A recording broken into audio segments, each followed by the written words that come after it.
So today we're here with Mr. Christopher Clark. How's it going, Chris? Beautiful. AKA what? Sunshine. All right. So today he's going to share with us his first step experience, and so we're going to go over a couple of different questions here, and we just would like for you to share, what it was like for you and what you can share with the group here about what to expect, and we will go from there. You ready? I'm ready. All right, here we go. So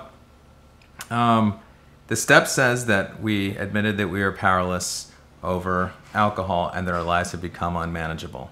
All right, so that is what the first step says. So with that being said, here is our first question. What did unmanageability look like for you, and what made you become honest enough to surrender to the first step? Well, unmanageability for me was like an SAT word when I came into treatment. I thought you had to have your pinky up when you said it, and it was something that happened to large companies before they did some sort of rehauling process to get everything back in control.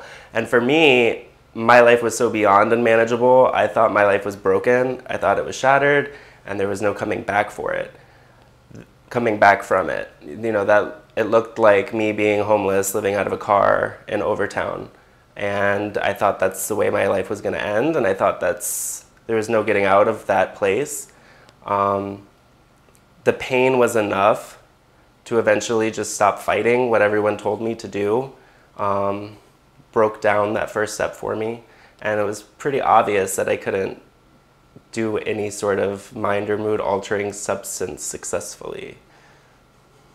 All right, very good. So with that being said, can you describe your understanding of powerless before and after you worked step number one? Right, so the whole concept behind, the disease of alcoholism and drug addiction is that we have a phenomenon of craving that develops before we use and an allergy that makes us unable to stop after we use. So for me, sobriety was that feeling of smoking every bit of drywall and breadcrumbs out of the carpet and scraping every single pen and snorting the plastic that you scraped out of it, and the liquor store being closed and your dealer not answering. I thought that's what sobriety was, and I didn't want any part of that because that's terrible. Eventually, it got so bad that it became, that has to be better than how I'm feeling and how I'm living now. So at first it was really hard because the craving was still there. Treatment really allowed me to dry up a little bit to break that craving cycle and that allergy where I couldn't stop once I started. Excellent. So with that being said, what does powerless look like for you now? I'm powerless over a whole lot of things now, and I have no problem admitting that. I'm not God, and I don't pretend to be God. The world would be a terrible place if I was God. And, just being able to kind of take my hands off the wheel with anything, with work, with school, with living with family and dealing with friends and dealing with other alcoholics. I'm not in control, and that's okay. Awesome. All right, so based upon your own personal experience, why is it important to work this step correctly before moving on to the others? This step it's described as being the only step you have to work perfectly for a reason. All reservations have to be smashed. It's the only step that has anything to do with alcohol or with drug addiction.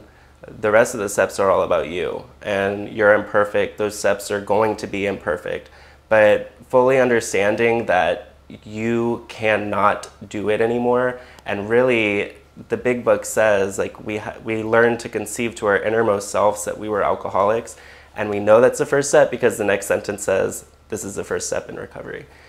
And there's no other foundation you can build for your sobriety until you've accepted the fact that you're not a normal person. You'll never be able to drink like a normal person or use like a normal person again. And from that concept of surrender, the true freedom comes. Excellent. So in closing, What can you recommend to our viewers when it comes to working and understanding the first step? My experience with working the first step really came from a place of rejoicement, actually. My sponsor told me, if you rejoice in where you're at and ask for it to be taken away, it will be. You know, some people have their surrender story being, you know, them in tears admitting it to themselves, but mine was a rejoicement because I knew that by me addressing this and learning how to recover from this, I would be able to help others. And it might be one person, but that one person I help could help another person, and so on and so forth, and it creates a ripple effect.